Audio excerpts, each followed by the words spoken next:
One thing quickly I wanted to go over was services. I wanted to expand on that. I tried to talk about that a little bit, but I only have a few minutes. I have about 10 minutes or so to talk in any YouTube video.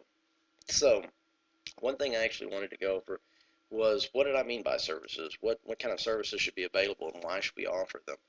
Well, one of the main reasons is currently our services are gilded towards, saying, look, individuals that don't want to work or whatever, you get all the services. If you work a little bit, you get some services. And then, if you get past that income level or hourly rates or anything else, then you're going to basically lose those services. It's a really major problem. I remember when I was going to college with Pell Grants, I never got Pell Grants. I made, our family, as a family unit, made $20,000 a year. Two people, $20,000 a year. We had our own apartment, barely could pay for anything. We could only get loans. We couldn't get grants. And the reason why was because if you made over $16,000, you wouldn't get any grants. If you made over $8,000, you would only get half grants, and below that, you get full grants. And I was like, if you look at the way the grants are structured, then a lot of people will say, well, it's for students that live with their parents. Well, if you live with your parents, you got to put your parents' income in there. So basically, I looked at it. There's really only a couple of ways to do Pell Grants. One is you completely lie, and you basically say you don't live with your parents when you do live with your parents.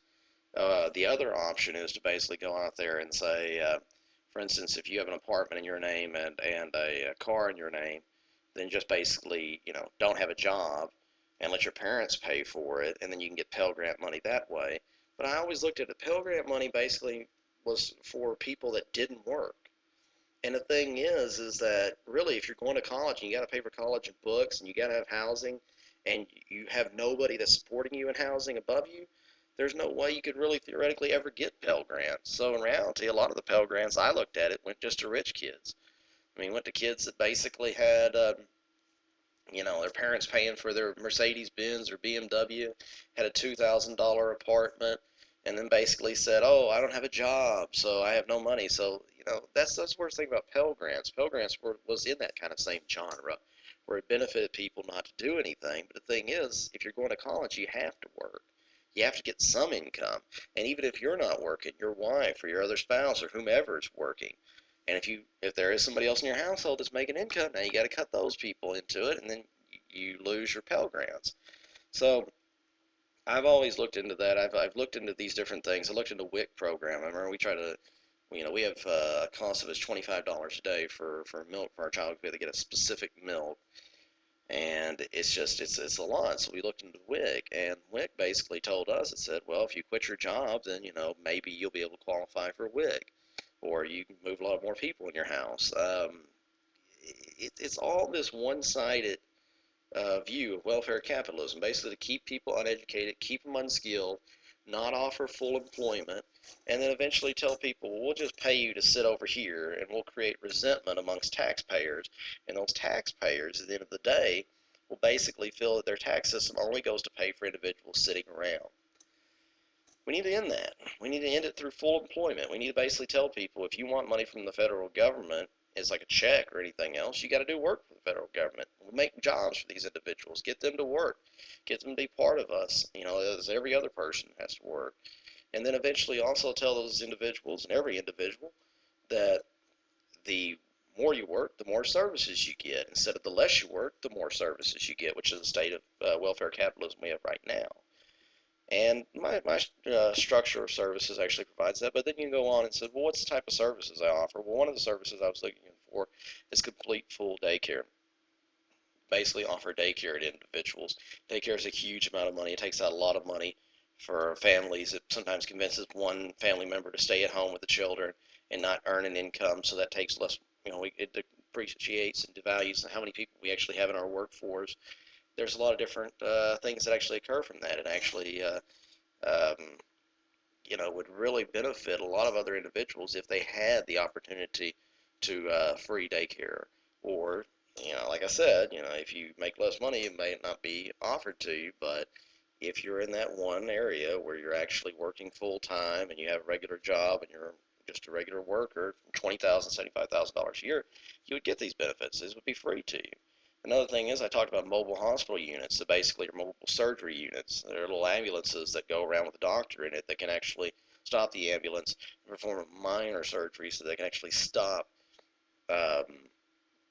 maybe any problems that are actually occurring en route to the hospital. That's something we don't have in this country. For instance, if you have like something that just basically requires immediate hospital attention, not an ambulance, but immediate hospital attention, the best thing the ambulance can do is show up and take you to the hospital as fast as they can and hope you live there, the whole way down there, because the ambulance is not equipped to actually, perform any kind of surgery or anything of the sort.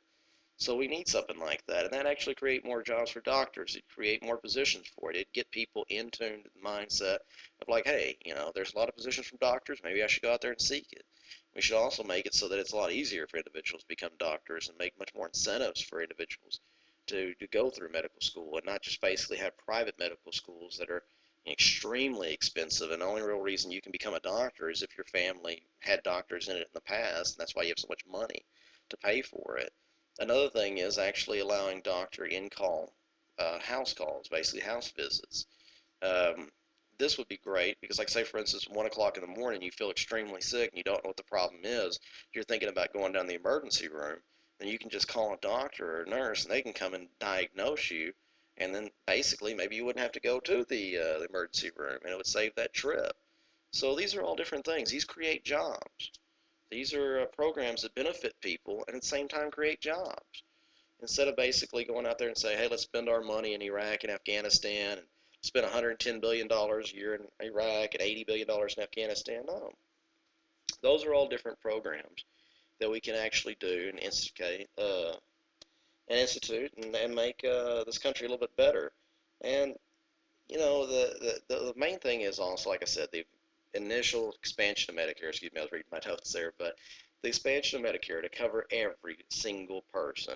Medicare is a great system. It has some of its flaws, of course, but I don't really see many people that are retired individuals leaving Medicare in droves in search of privatized health care. Um, but we should be able to offer that for all our citizens. I mean, healthcare should be a basic human right in this country. It should be available to everyone. So that's another service that should be on that list. And it should be, but that should be universal from poor to rich. It should be one of those things that we should actually offer to all people. And it should be covered and treated in the same way in Medicare. And we should put more money into Medicare for that. And I've already talked to you in my last step about how we can actually save money and pay for a lot of these programs and how we can actually raise money to pay for these programs. But now that you kind of understand where I'm coming from, what some of these services are, and these are not all the services, and I really don't want to get too much into services because, like I said, I cannot affect the tax structure. I can't change any of that. But I just wanted you to understand where I was coming from and what I mean by that percentage area of services. So I hope that informed you a little bit. And again, thank you, and I do approve this message. We'll see you later.